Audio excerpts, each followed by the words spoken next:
भाई तो आज मैं ये बताने वाला हूँ कि एसएससी जो आया है उसका फॉर्म कैसे भरे, CHSL और हवलदार वाला। तो चलो सबसे पहले ssc.gov.in पे क्लिक करेंगे। फर्स्ट साइट पे क्लिक करने के बाद ऊपर में जो 3 डॉट है उस पर मैं पहले क्लिक करके नीचे में जो डेस्कटॉप साइज़ है मैं उस पर क्लिक करके देख लूँगा, अगर नहीं होगा तो क्लिक कर देना है। तो चलिए सबसे पहले न्यू रजिस्टर्ड पे जाएं और जाने के बाद यहाँ पे अगर आप ऑलरेडी पहले से रजिस्टर कर चुके हैं तो अगर नहीं किए हैं तो रजिस्टर नाउ पे क्लिक करें, और अगर कर लिए हैं तो डायरेक्टली लॉगिन। फिर यहाँ पे आप अपना आधार कार्ड डालें, ठीक है। फिर उसके बाद वेरीफाई करने को बोलेगा, आधार कार्ड डाल दीजिए और उसके बाद वेरीफाई करना है। तो वेरीफाई में आपको आधार नंबर डालना है, ठीक है। अगर वेरीफाई हो जाएगा तो नीचे में लिख देगा मैच्ड। फिर आपको यहाँ पे टाइप करना है आइडेंटिटी कार्ड जो आपके पास क्या है, वो तो आप आधार डाल दिए तो चलिए कोई दिक्कत नहीं है। कैंडिडेट का नाम अब यहाँ पे क्लिक करना है। तो सबसे पहले मैं यहाँ पे अपना नाम डालूँगा, ठीक है। उसके बाद मेल है कि क्या है वो जेंडर सेलेक्ट कीजिए, ठीक है। उसके बाद डेट ऑफ बर्थ है उस पे जाइए और उसके बाद नीचे में जो फादर्स नेम है उसको डालिए और मदर्स नेम है उसको डालिए। फिर कहाँ से आप एजुकेशन किए हैं, 10th क्लास, उस सारा चीज़ को फिलअप करने के बाद, ठीक है, मैं फिल करने के बाद मैं यहाँ पे अपना मोबाइल नंबर डालूँगा। मोबाइल नंबर और ईमेल आईडी डालने के बाद यहाँ पे वेरीफाई करेंगे, ठीक है। वेरीफाई करने के बाद आपको एक मोबाइल पे OTP कोड गया होगा, ठीक है, और एक ईमेल आईडी पे कोड गया होगा, तो वो सारा चीज़ को आपको डालना है, ठीक है। तो चलिए मैं सबसे पहले ईमेल आईडी पे गया। ईमेल आईडी पे अभी देखिए इसका पोर्टल है, इस पर कोड है 190705, इसको मैं कॉपी कर लिया। कॉपी करने के बाद यहाँ पे OTP में मैं डाल दिया और उसके बाद वेरीफाई कर दिया, ठीक है। वेरीफाई करने के बाद देखो वेरीफाई हो गया, वेरीफाई में सक्सेस हो गया। अब चलिए आगे बढ़ते हैं। आगे बढ़ने के बाद यहाँ पे देखिए पासवर्ड आपको ईमेल आईडी पे और मोबाइल नंबर पे दोनों पे चला गया होगा, आईडी पासवर्ड और रजिस्ट्रेशन नंबर, ठीक है। अब चलिए यहाँ पे रजिस्ट्रेशन नंबर डाल दीजिए और आप जो यहाँ पे पासवर्ड आपको जो बनाए हैं वो पासवर्ड भी आप डाल सकते हैं, ठीक है, या तो जो आपको मैसेज के थ्रू आया है उस पर भी आपको डाल देना है, ठीक है। ये डालने के बाद आप सबसे पहले यहाँ पे लॉगिन करना है, ठीक है, साइन इन करना है, समझे। साइन इन करने के बाद देखिए ये आपका ओपन हो रहा है, ये देखिए। अब यहाँ पे आपको एक चीज़ का ख्याल रखना है कि मान लेते हैं जो आपको मैसेज में आया है आपको पासवर्ड, वो ओल्ड के जगह पे डाल दीजिए। अगर आप न्यू क्रिएट करना चाहते हैं तो ठीक है, नहीं तो जो आपको एज इट इज़ अगर पासवर्ड रखना है तब आपको यहाँ पे चेंज करने की ज़रूरत नहीं है, ठीक है।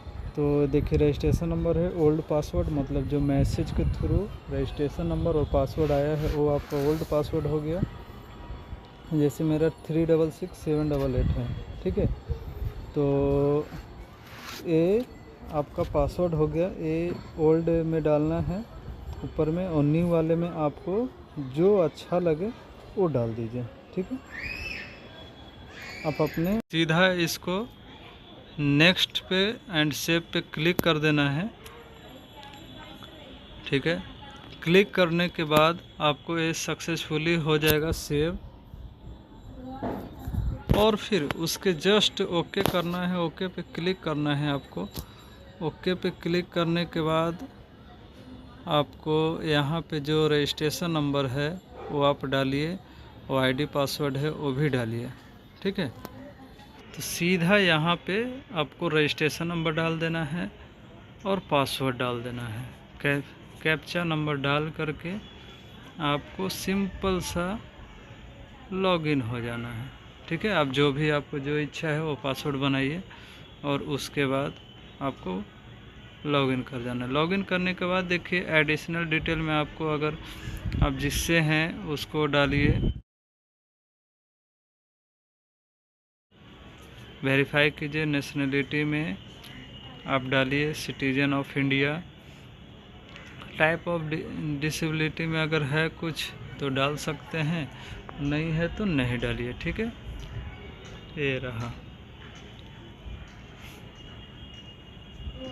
अगर जैसे अगर हम EWS है तो EWS में डाल सकते हैं, समझे। इस टाइप से आपको जो है वो डाल दीजिए। विजिबिलिटी में अगर आपको कोई कट मार्क वगैरह है विजिबिलिटी आइडेंटिटी मार्क्स में तो आप डालिए, समझे। ये सारा चीज़ फिलअप करने के बाद आपको नीचे में जाएंगे, स्क्रॉल करेंगे तो आपको सेव एंड क्लिक पे देखिए सारा चीज़ है, फिलअप कर दिए। स्टेट हो गया, डिस्ट्रिक्ट हो गया, पिन कोड हो गया, परमानेंट एड्रेस अगर है तो यस पे करेंगे एंड सेव एंड नेक्स्ट पे क्लिक कर देना है। सेव एंड नेक्स्ट पे क्लिक करने के बाद एक आगे का है कि प्रीव्यू OTR। ठीक है, आप इस पर क्लिक करेंगे एंड डिक्लेरेशन में है 1 टाइम रजिस्ट्रेशन है भाई। अगर जो एक बार रजिस्ट्रेशन कर दोगे तो बस यही रजिस्ट्रेशन SSC के लिए परमानेंट हो जाएगा। तो दोस्तों ये थोड़ा सा सोच समझ करके आप रजिस्ट्रेशन करेंगे। तो चलिए डिक्लेरेशन में आई हैव क्लिक पे करके और ओके कर देना है। ठीक है, ओके क्लिक करेंगे तो ये आपका फर्स्ट इंटरफेस खुल जाएगा। ठीक है, इंटरफेस खुलने के बाद अब आपको यहाँ पे ध्यान देने वाली बात है कि आप कौन सा पोस्ट के लिए अप्लाई कर रहे हैं। ठीक है, अगर कंबाइंड ग्रेजुएशन लेवल पे तो नीचे, अगर ऊपर में है तो ऊपर। ठीक है, तो चलिए मैं MTS नॉन टेक्निकल और जो हवलदार है उस पे मैं अप्लाई करने वाला हूँ, अप्लाई करके मैं बताऊँगा। ठीक है, तो चलिए मैं उस पर क्लिक कर दिया और क्लिक करने के बाद ये देखिए फर्स्ट इंटरफेस खोला और उसके बाद सेव एंड नेक्स्ट पे गया। एडिशनल इन्फॉर्मेशन में कुछ नहीं है तो नो करके आप आगे निकल सकते हैं। ठीक है,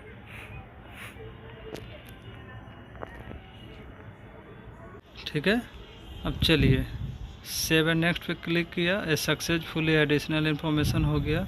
अब चलिए अगर आगे में एडिशनल 2 में है कि अगर एग्जामिनेशन पर्पस से है कि आप सबसे पहले कि फर्स्ट में कौन सा एरिया आप चॉइस करते हैं, तो ये है यहाँ पे दोस्तों। चलिए मैं सबसे पहले मैं पटना चूज करता हूँ। ठीक है, दूसरा प्रेफरेंस मेरा रहेगा सेंटर चॉइस कि मेरा मुजफ्फरपुर में चाह रहा हूँ कि दूसरा में मेरा मुजफ्फरपुर दे, तो चलो मुजफ्फरपुर में चला गया। और तीसरा में दोस्तों कि गया। ठीक है, ये जो मेरा पटना से नियर बाय में है तो मेरे लिए सुविधा है, तो ये मैंने डाल दिया। ठीक है, अब चलिए मैं बताने वाला हूँ कौन सा एग्जामिनेशन बेस्ड कौन सा रहेगा, तो वह है हिंदी मीडियम रहेगा। ठीक है, हिंदी मीडियम में डाल करके ठीक है सारा चीज़ नेक्स्ट करते जाना है, नो क्लिक करना है। अब चलिए कोड स्टेट वाइज में क्या है तो 11, तो इस टाइप से आपको वहाँ कोड वाइज करके यहाँ पे भरना है। प्रेफरेंस ऑफ स्टेट में आपको जैसे 11 है तो बिहार में हो गया, इस टाइप से आपको अपना अपना सेंटर पूरा जो टोटल 71-72 है। ठीक है, 72 है, 72 ही आपको इसमें फिल कर देना है। ठीक है, तो चलिए मैं फिल करता हूँ। फिल करने के बाद अगर मान लेते हैं कि अगर आप गलत फिल कर देते हैं तो देखिए अलर्ट का मैसेज आ जाएगा, दिस इज डुप्लीकेट। ठीक है, तो आपको यहाँ पे जो भी डालना है सही डालना है, एक बार ही डालना है। ठीक है, तो चलिए मैं यहाँ पे डाल देता हूँ, देख लिया हूँ। ठीक है, यहाँ देखने के बाद चलो और कौन बच गया रे भाई, और कोई तो नहीं बचा है। यही थोड़ा सा आपको दिमाग लगाने वाला है कि आपको मान लेते हैं फर्स्ट में जो सेंटर डालेंगे वो थोड़ा सा सोच समझ के जो कोड है स्टेट कोड वो डालेंगे। ठीक है, 22-23 कर दिया। ये देखो 23 भी मतलब मेरा डाला हुआ है। ठीक है, तो अब कौन सा बच गया? ठीक है, और कोई तो ऐसा है नहीं। कौन बचा? ठीक है, अभी देख सकते हैं कि कौन बच रहा है। तो चलिए, मेरा 52 नहीं था, चलिए मैं वो 52 डाल दिया। और डालने के बाद देखिए सेव एंड नेक्स्ट पे जैसे क्लिक करेंगे तो कैप्चर लाइव फ़ोटो जो है ये आपको अब करना है भाई। पहले था कि कोई भी फ़ोटो डालें, सिग्नेचर डालें और सेव एंड नेक्स्ट पे डाल करके सीधा पेमेंट, बट अब वो ऐसा नहीं है। अब जो भी फिलअप करेगा फॉर्म उसको देखो ये लाइव फ़ोटो आपको ऐसा देना होगा। ठीक है, तो इस चीज़ का आपको ख्याल रखना है, समझे। अब इससे आगे कोई प्रोसेस नहीं है, बस सिंपल सर जो लाइव फ़ोटो है और सिग्नेचर अपलोड करके सेव एंड नेक्स्ट पे जाएंगे और उसके बाद पेमेंट करें। ठीक है, तो भाई फॉर्म तो कैसे भरा जाता है समझ में आ गया। अगर मेरे चैनल पे पहली बार है तो सब्सक्राइब करें, शेयर करें।